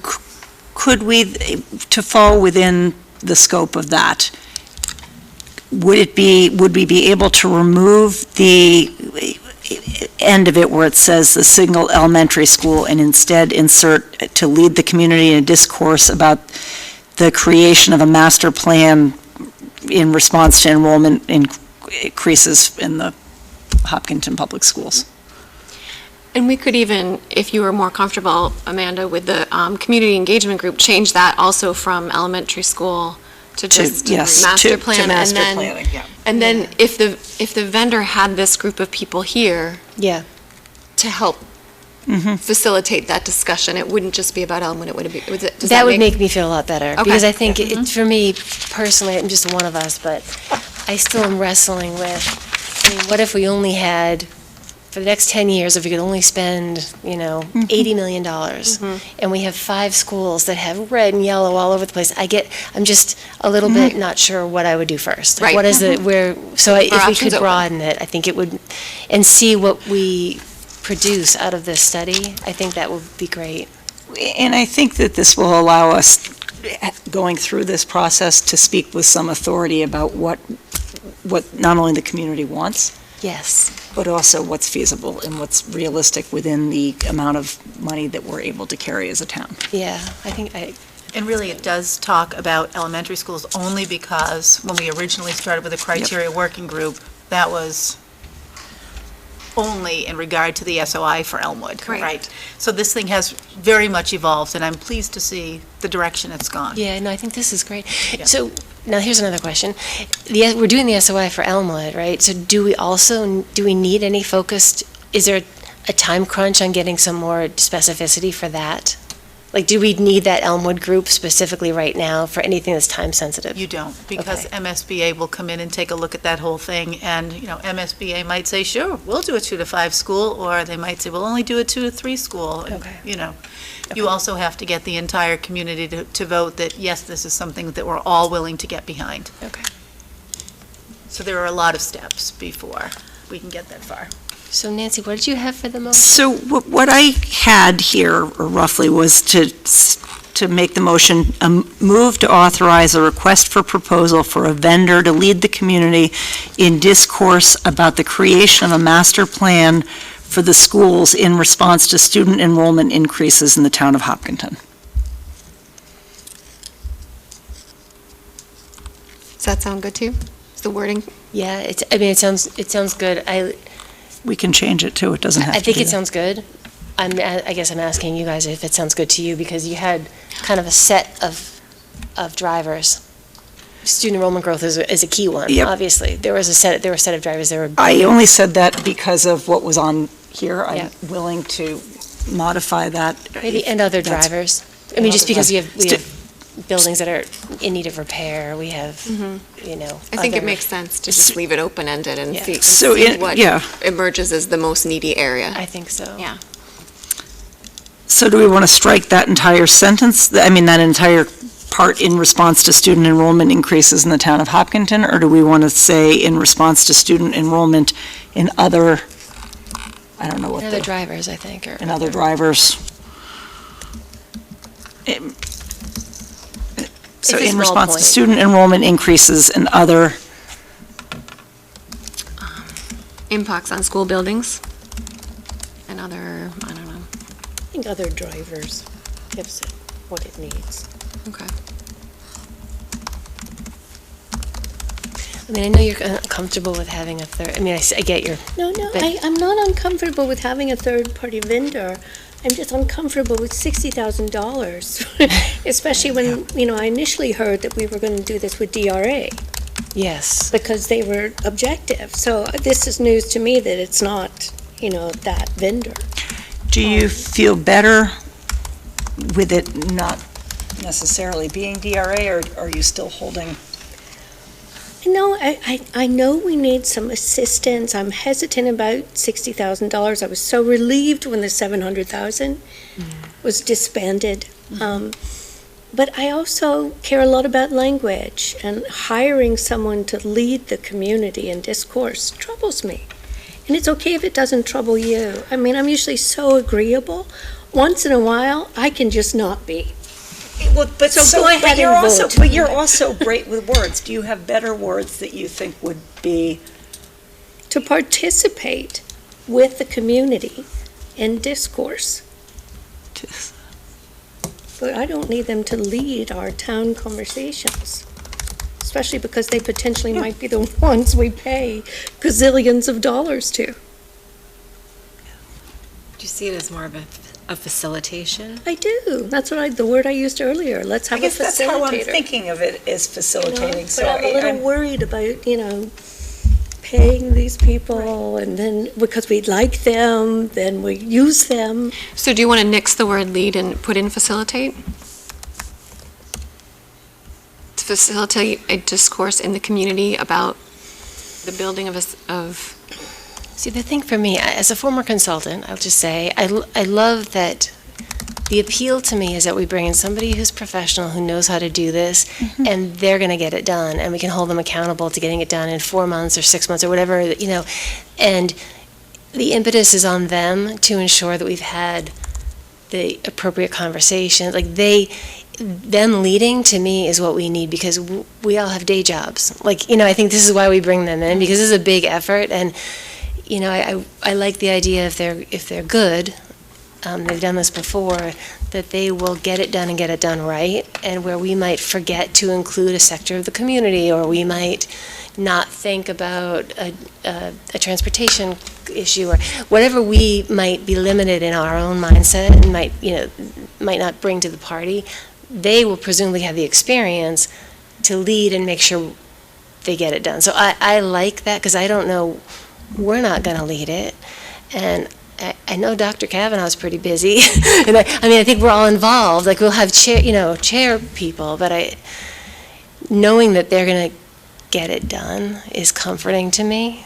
So I don't mind lead, but I don't want to be led astray. I want to be led but not led astray. So I get the point about facilitating. That's right. Would you be comfortable with the word facilitate, Amanda? Or do you? I would. It's all how we manage Yeah. the project. So as long as we all agree that we're bringing someone in who is qualified and has done this before, which is, of course, we would, then I'm okay with facilitate if it's more comfortable. But I'm hoping that they will really lead the process. Facilitate suggests there will be some design behind it, Yep. as we had with our Yep. diversity training. But leading, to me, here's a leading question, right? Or a leading answer. Hire me for $80 million to do this now. So I think I'm more comfortable with facilitate, but I still have my reservations.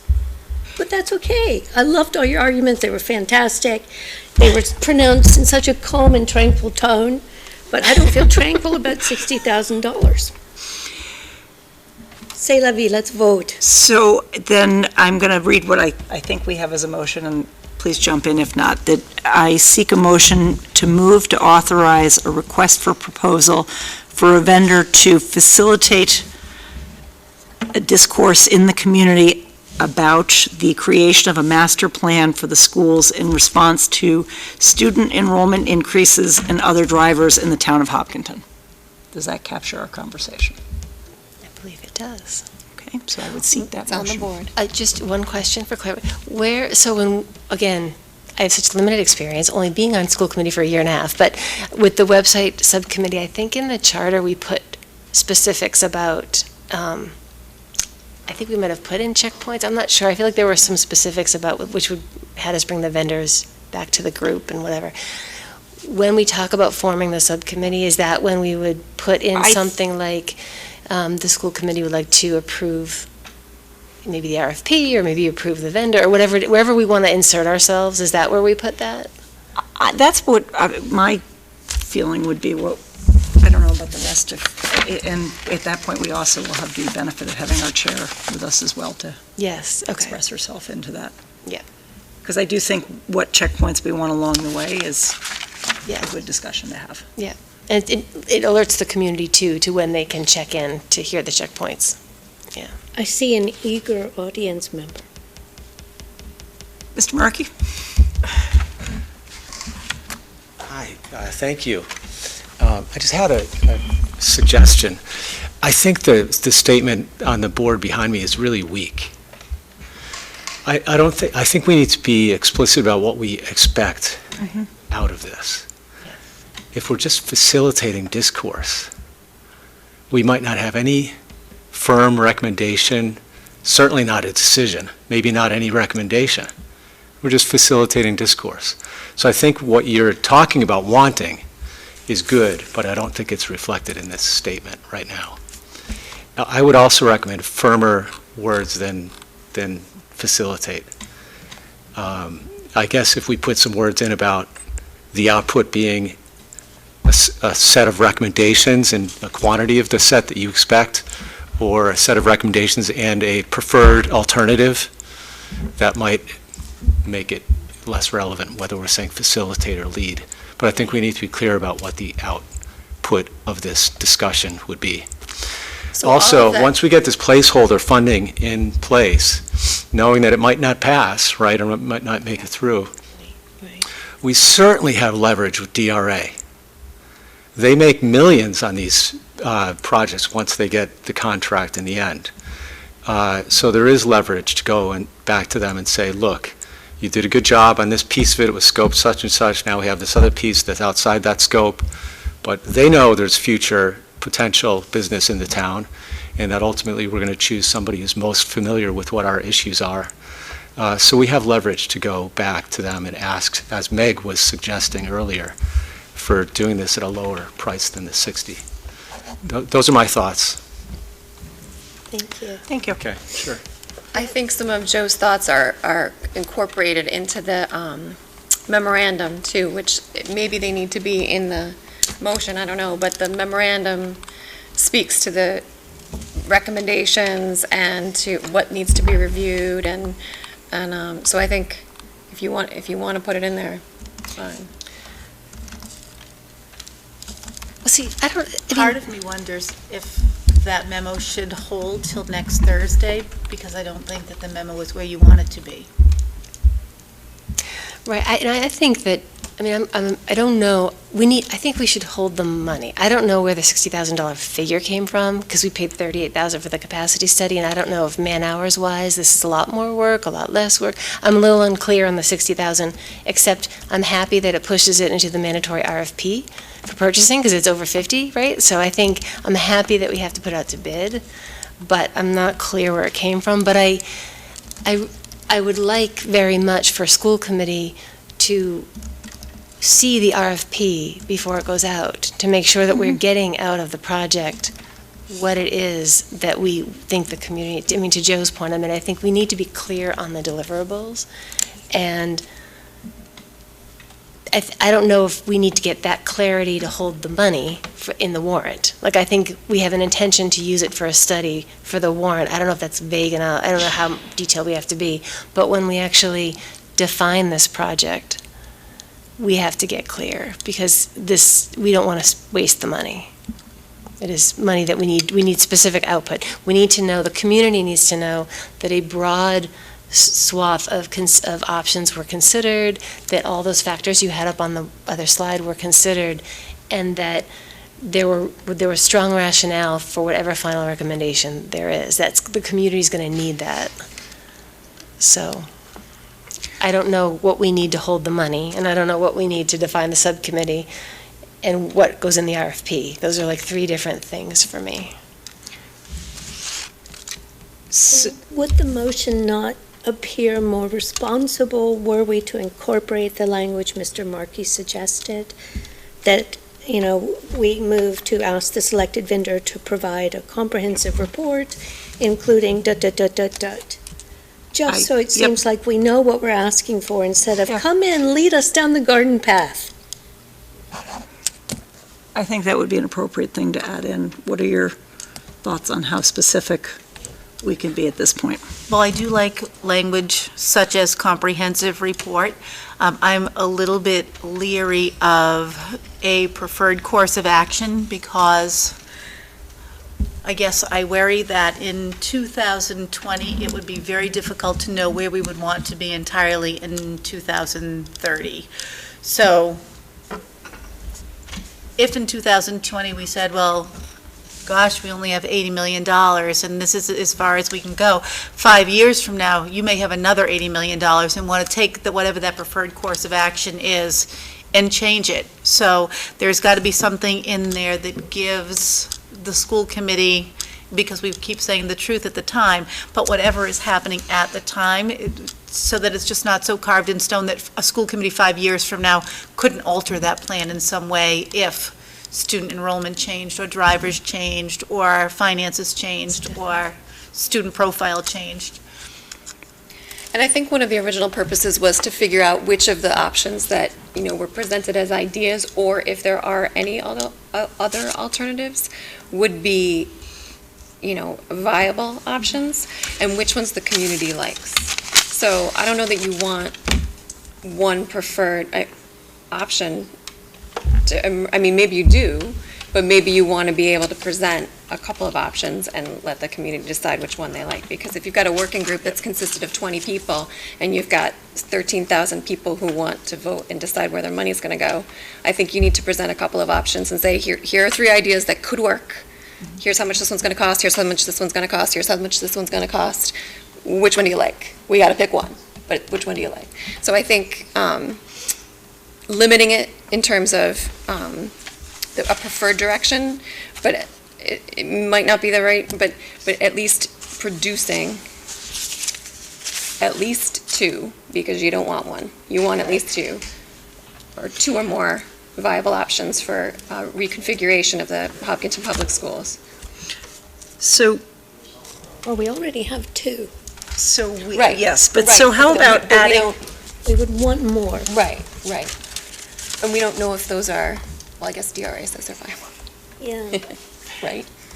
So how about adding something at the end to the effect of resulting in a comprehensive report of community needs and potential viable solutions? There you go. You want to go I know. home, don't you? I do too.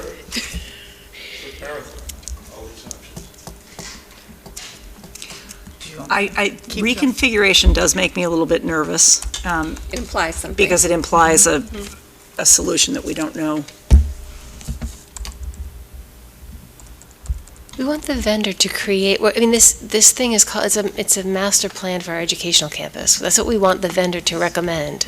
So I don't know, the facilitate discourse, like the community engagement, that's a mechanism, that's a how do we get there? That's not a what are we asking for? We're asking for a recommendation on an educational campus master plan. Yeah, I like campus master plan because that doesn't imply anything other than we're doing something on the campus. Could be 1 building, could be 2 buildings, could be renovations, could be additions.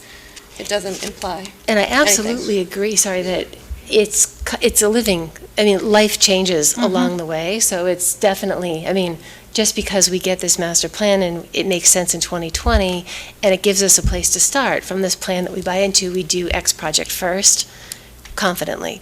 But just because that's the case, it doesn't mean that all the other projects are always going to be also.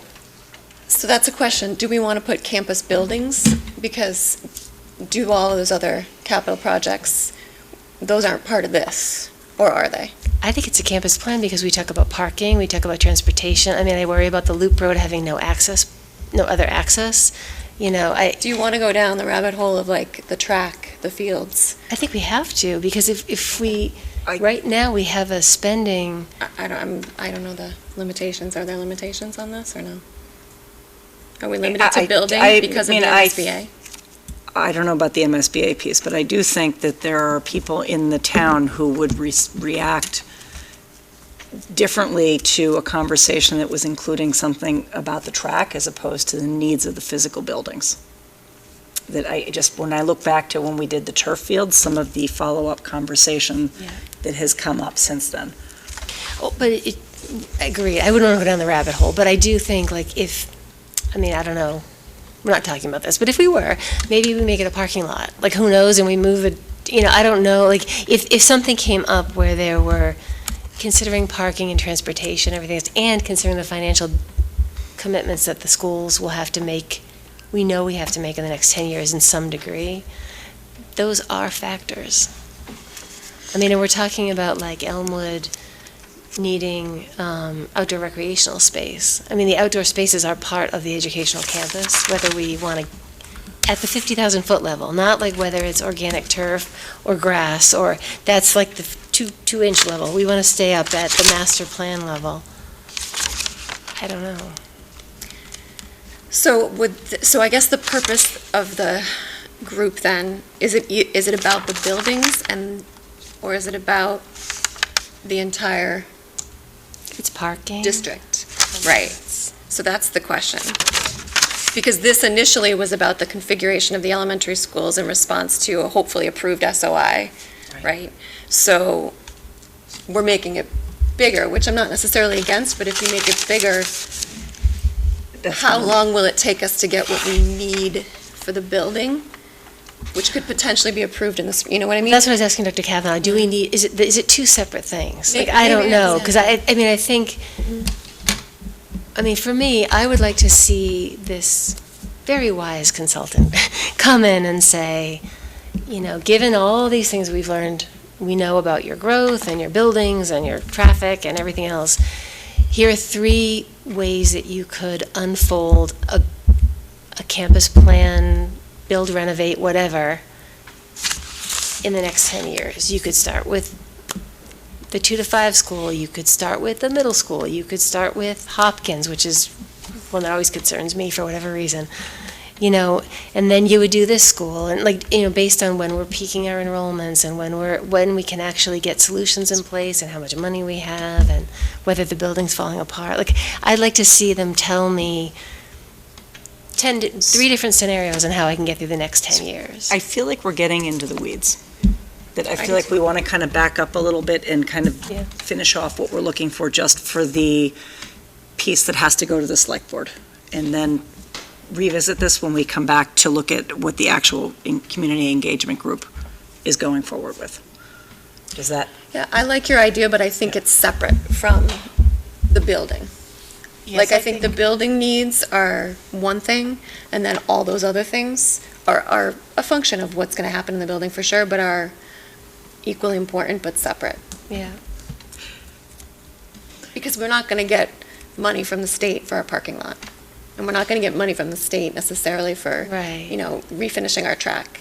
But we could get several $1 million from the state for building something that can house the additional 1,500 kids that we're going to have in 5 years. So I think we need to kind of keep them separate and focus this one on the buildings. And then I think your idea is good. I think we need to do that too.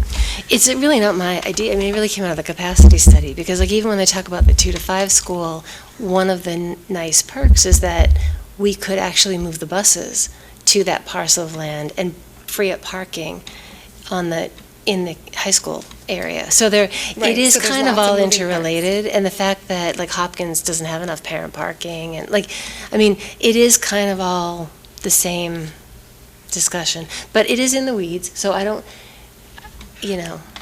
Do we want to add on anything at the end saying that this work will result in a comprehensive report of community needs and potential viable solutions? Or is that implied in what's already been said? Yeah, I think throw it on there, make it more specific, I guess. I wrote that. And will Could you result say- in just- Could you just say, facilitate discourse in the I community think just to a new create sentence. a potential master plan? Or, I'm sorry, what? Could you just say to facilitate discourse in the community and create a potential, a possible campus master plan?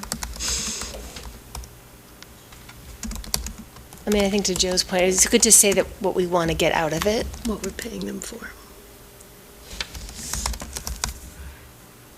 So do you want to just, I'm having trouble with all the words up there following where it is that you mean. Can you read what it is, Amanda, that you would like to see?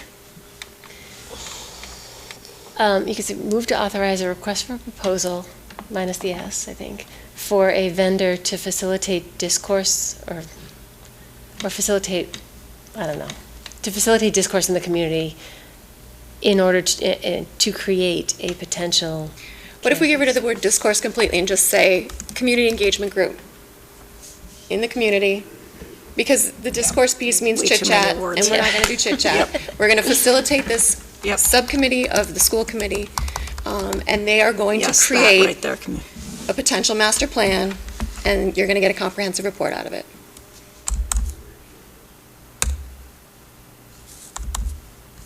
I think that works. There's still an extra S on proposal. Because we need more than one. Right, we would We request can't use proposals. campus, can't use district because it's not the entire district, it's just the buildings. I heard you So whispering what do over we there. need? Yeah. Why do we have No. to? So, one point Meg made earlier was about being open-minded about where things are Yeah. and not going in with already an idea in mind. So the word campus, I think, limits you already in there from considering those options Meg wanted to. So, I think you're close. I like the sentence that was added to the end. See, I disagree. create- I think campus is what we're create- creating. We're Yeah. creating a campus. So I think So- I think you want to have this facilitator come in and lead discussion about facility planning.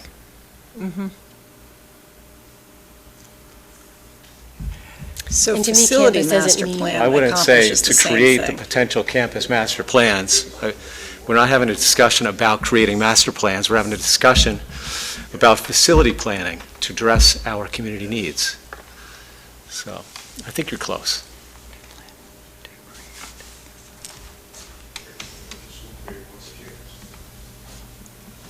Campus to me, it is not co-located. It just means like the It's all buildings and encompassing. ground. It's Yeah. an all-encompassing term, right? So But does facility limit you to just building and not parking? Yeah, I don't know. I respectfully disagree with a future school committee member that I don't think that we need to use the word facility. I think we need to use campus because it's not just facilities. It's buildings, it's grounds. But for this particular focus, it will be on buildings. And then for the focus that you brought up later, we can switch that focus to, so I think we need to keep it broad in this particular instance.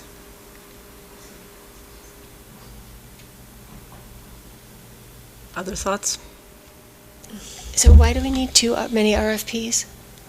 Because we'll get more than one proposal, hopefully. But you request proposals, plural. You don't want to request just one, right? We put out one RFP to a bunch of vendors, right? Like, we don't make different RFPs, do we? We're requesting, we have a request, and lots of vendors will hopefully respond, right? I don't know. We're requesting multiple proposals, Yeah, though. I think it's an us. Okay.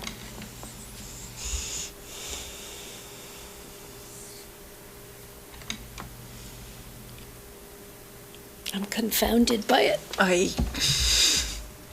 I feel under the gun, too. Well, we are. We are under the Just so gun. you know. But don't feel like now, you are. is there the opportunity to rework the wording on this down the road? If we keep to the same basic $60,000? I think the And- tricky part of the wording will come when you actually do the memo, don't you? Yes. Like, to really get what you sort of want, you This- can this is- design that subcommittee. And this is not what's going With its on town outcomes. meeting floor. This is just to get the money to pay the This is vendor. just to get your $60,000, yeah. We're overthinking it. Yeah, All right, this so this let- is let's not go out. going on town meeting. So let's put the motion out there as it reads up there. Is there somebody willing to make that motion? I will make that motion. A motion by Jen. Is there a second for the motion? I have one more question.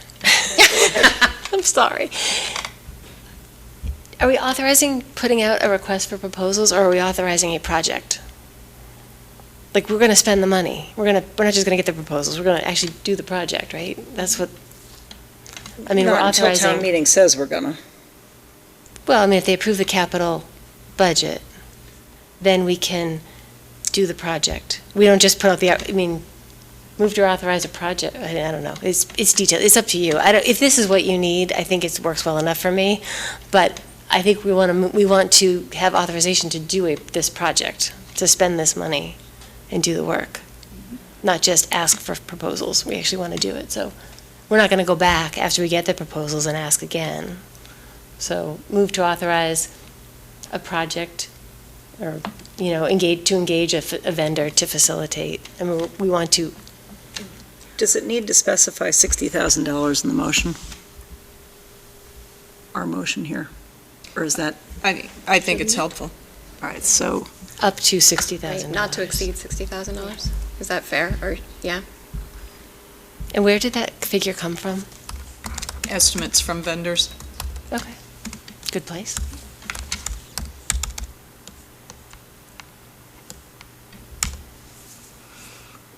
okay. So, since you made the motion, is that acceptable? I'll keep To it. amend, the motion is amended? So moved. Is there a second or further discussion on it? I'm okay with it. I'll second. Okay, so we have a second. I mean, I don't think it's not the most beautiful statement ever, but I think it will work. Okay, so, If it works for Susan, I think it works for me. I think all those in favor? Yes. Aye. I. Nay. So three yes and one no. And the motion carries. And that brings us now into new business, which is item A, contract award for partial roof replacement. Okay, so we put the roof project out to bid, and in February 5th, we received 5 bids. The apparent low bidder right now is Cape Way Roofing Systems. We did check their references as well. So the total project cost for the, based on the bids, is $2,920,000.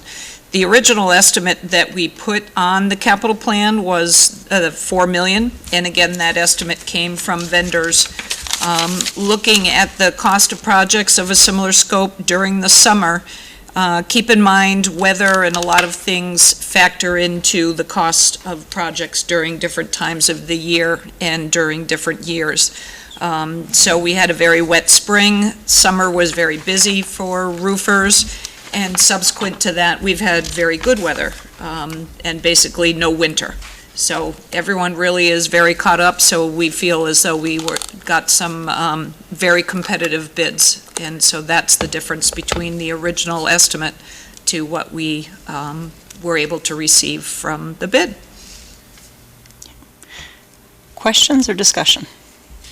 I think it was a great over $1 million saving. Yeah, don't you love when it Absolutely. comes under $1 million, less than what you thought it was Absolutely. going to? Well done. Okay, So it's the advantage also of going out to bid early. Yeah. So most of these guys that bid on this project, we were their first bid for summer work.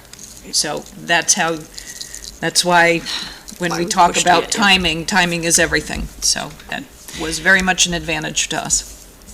okay, then I would seek a motion to authorize the Director of Finance and Operations to issue a notice of intent to award the contract to Cape Way Roofing Systems Incorporated and to execute the final contract with Cape Way following a positive outcome of both the May town meeting and debt exclusion vote.